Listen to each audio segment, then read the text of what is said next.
Hello, our friends, Evolutionary Energy Arts family. Hello there. Welcome back. Welcome back, guys. As always, want to thank everybody for your support over on Patreon. Exclusive videos going up there every week, and every video goes on to Patreon. It does, and huge thank yous to those who help. Absolutely. So we wanted to go down a different road. On Heart's Home, we started a Goddesses of the World series. And Cindy's been getting a connection to the goddess Hecate. This is an interesting one, and we are going to dive down this road because I was just showing Cindy, because Cindy's like, who is this? Because I'm getting this energy coming through, and she does feel familiar.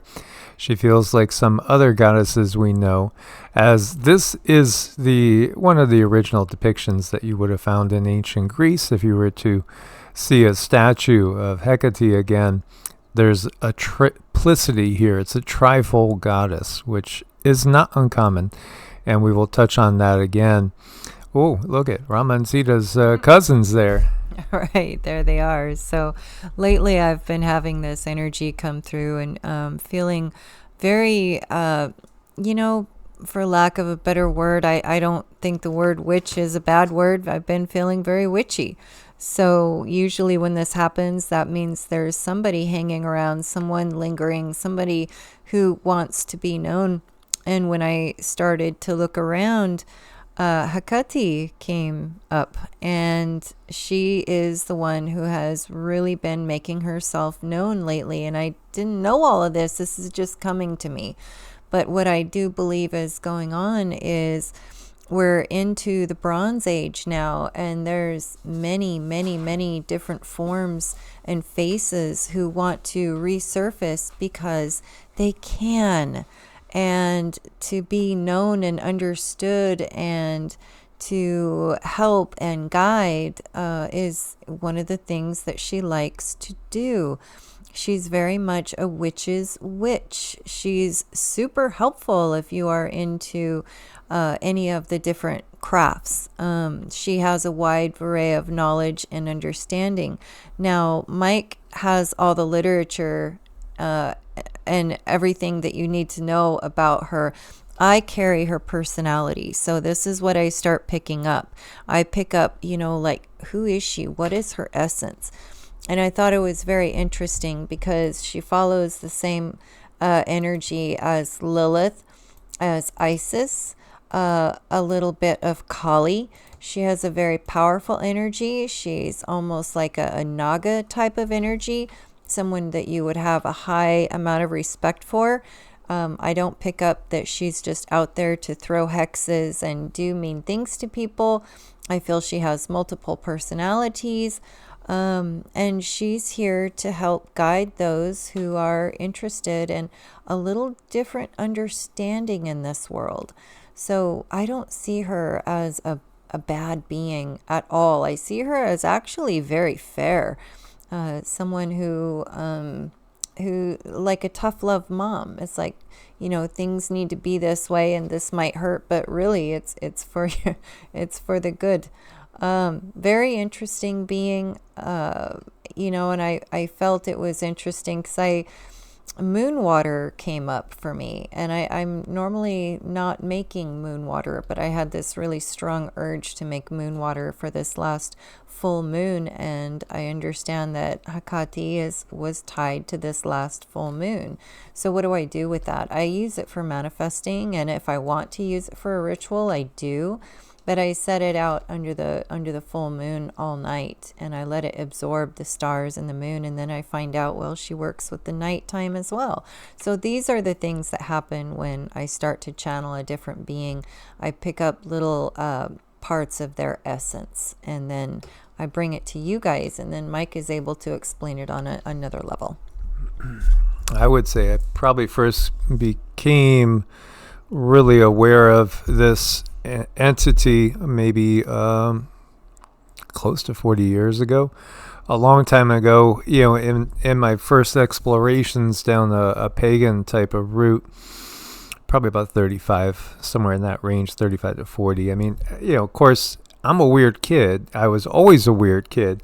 So when I got the history books, I read the history books for class in the first day or two. I just gobbled them up, couldn't get enough of it. I've always loved mythology and things like that. So yeah, always, even as a little kid, reading these type of things just for fun. And it was something that I was always drawn to. The thing that is obvious to me, and especially because we have Cindy to do this channeling and to channel the energy directly, is that so much of what we're given about certain beings is just not true. It's just not true. It's very far from the truth. Even though there's little kernels, little nuggets of truth in, say, the works of Plato or Aristotle and, the ancient Greeks, or from these different sources going way, way back, these traditions. Here you see Hecate is the ancient Greek Titan goddess. Oh, okay. So when you see Titan, right away that kind of that's a trigger word to let you know this is an ancient goddess.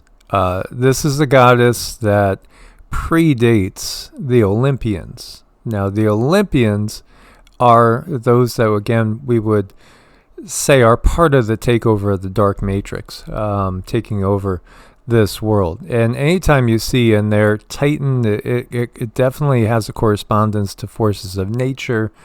It also corresponds to other ages than the end of the Bronze Age and the Kali Yuga.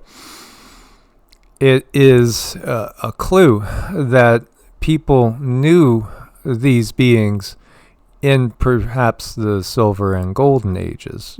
Perhaps only the Silver, perhaps in some cases golden and into the silver. In other cases, maybe at the beginning of the Bronze Age before we really fell down in frequency, because the beings we meet in each age are very, very different. In the Kali Yuga, again, we're not directly seeing any of them, really. That's the big reveal. Kali Yuga, we think we're it, and there's nobody else here. When we're in the Bronze Age, we know we're not it, because we've seen all these beings coming and going. And yet the last ones that we're watching and actually seeing visibly are the ones that install the dark control matrix. So when you look at like the Olympian gods, again, there you're talking about the Martian takeover. The scaly reptilian takeover is really what we're talking about.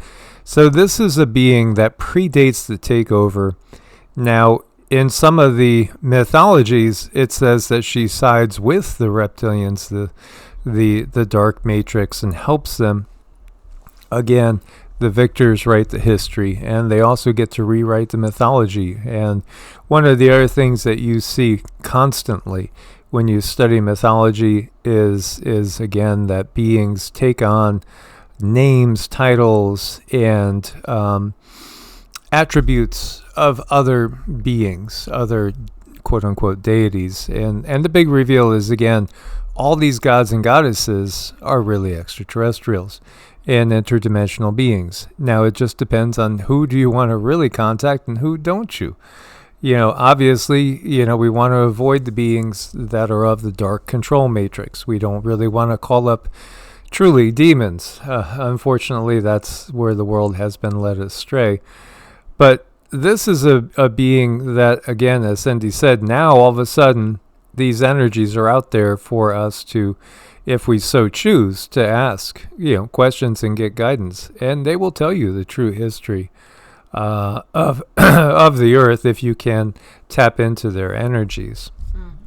So one thing to really tap into her energy, if you want to really, really closely, is to be extremely grounded. So you would want to probably be eating food hand to mouth as much as possible, growing your own food, having a farm, having your own food come that way, because she really works through the earth, and she really works through Earth's creatures to do whatever she is going to do. So that's the best way to call in her energy, is to be very, very grounded, very down to earth, very actually stable. Even though she has many different faces and facets to her, they're all stable. So I would say all of her personalities are of a very high but different vibration. And to find these things grounding and calling. The other thing I noticed about her is she has a strong Naga type of energy, which I don't find to be bad at all. I know people who have Nagas for, for guides, and they're very, very good people. It's just the thing is you want to have a lot of respect for a Naga. A Naga is not going to do any harm to you at all, but they do command a certain type of respect. They are very powerful in their ways, and they can be fierce if they need to be, but they're not ones to just lash out and do underhanded, yucky things to people. So that's not the Naga way, and that's not her way. She seems to be very straightforward and very blunt, and she does like to guide the hand. So if you are one who likes to do rituals or things on a regular basis, she might be one that feels right to you. And I've heard a lot of bad things about her, going through the literature. And what I'm picking up on that is that there's really such a lack of understanding about her essence and who she is. And not to mention the idea that it's going through a lens where witches are perceived to be very, very bad. So this is where a lot of the literature is coming from, that's saying, oh, she's not a good person. I feel she's very strong. She's very, very strong. She's not going to let, she would be good for women who maybe were in bad relationships, or men, men and women. I don't want to leave anyone out. Someone not trying to get revenge, but pulling in your own power. I really want to repeat that. Not to get revenge, but pulling in your own power. She would be very, very good to help one on a healing path. Yeah, absolutely. Again, the control system doesn't like anybody being strong and anybody being empowered and anybody getting in contact with any beings that can let them know that the history that we've been given is revisionist and is not actually accurate. So again, this is part of the times that we're in, and we will be encountering many, many different beings from here out. This is a big paradigm shift. Again, the recognition that when we talk about the gods and goddesses of mythology, yes, some of them are embodiment of natural forces, but again, some aspects of them, ultimately, these are extraterrestrials and interdimensional beings. You may be familiar with the Trimurti, which is the three aspects of the masculine creator god Brahma, the sustainer Vishnu, and destroyer Shiva.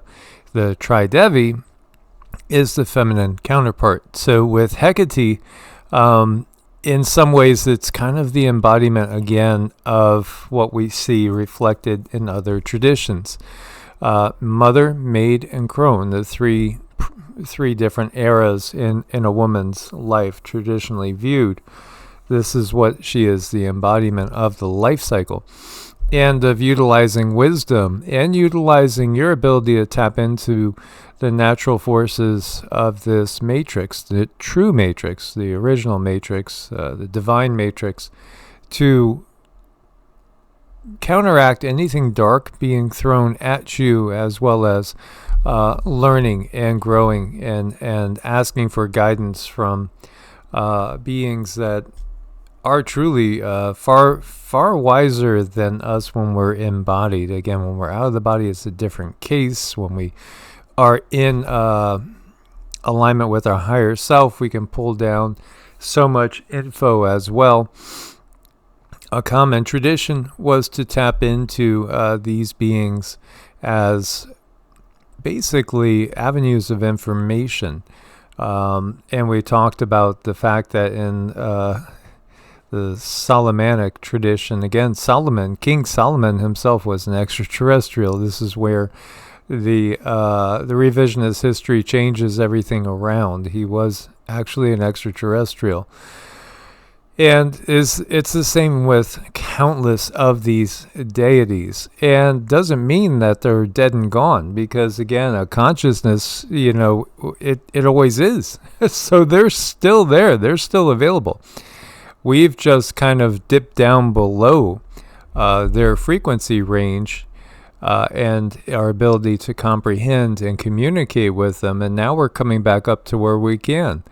But again, tread with caution and listen to the inner voice. I think overall, the best connection is with developing that connection with your own higher self, and with the guides that are close to you. So, like Cindy and I, it's not that we really go knocking on these doors. Sometimes they come knocking on Cindy's because they want to use her as a channel to bring information to all of you. Right, and there could be people out there who have, she might be like a higher self. So there's a reason why she's wanting to get her name and her information out there. She is wanting to make contacts, but I would say that she would be really good for, anywhere from anyone being a baby witch all the way up to being a full-blown professional, so she can really cover that whole gamut. And again, the term has been used in such a negative way. It's the same thing with what we call, pagans or heathens. Heathens just comes from hearth, which means, those are out in the countryside keeping themselves warm in their tiny little cottages is really what it's saying. It's talking about the average folk that are not the aristocracy, not part of the control system. That are in touch with nature. As we could see, everything about the system that's been in place is about separating us from nature. So there is definitely a lot of people in the neo-pagan movement that are trying to reconnect because they feel something has just been missing, and they just know that it's there in our heritage, it's there in our roots and our traditions. So, when you look to all these things, they'll tell you, oh, the origins ancient Greece. Well, that's again is speculated. Absolutely, it doesn't mean that she landed in Greece. This is the name that was given to this being, this energy, this consciousness in that area. Yes, sometimes it's really the same being being talked about in multiple areas. Other times they're just similar beings, but they're not exactly the same. And other times, too, there's beings that come later that are part of the control system that claim a title or try to usurp the name of a previous benevolent being. And that happens a lot, a lot. So, lots of symbols for her: black dogs, crossroads, the moon, the crone, snakes, black, purple, number 3, her tarot card, the moon, workings, finding your path, protection of the home and loved ones, communion with the deceased, spirit work, shadow work. Other titles: the world soul, keeper of the keys, queen of shadows.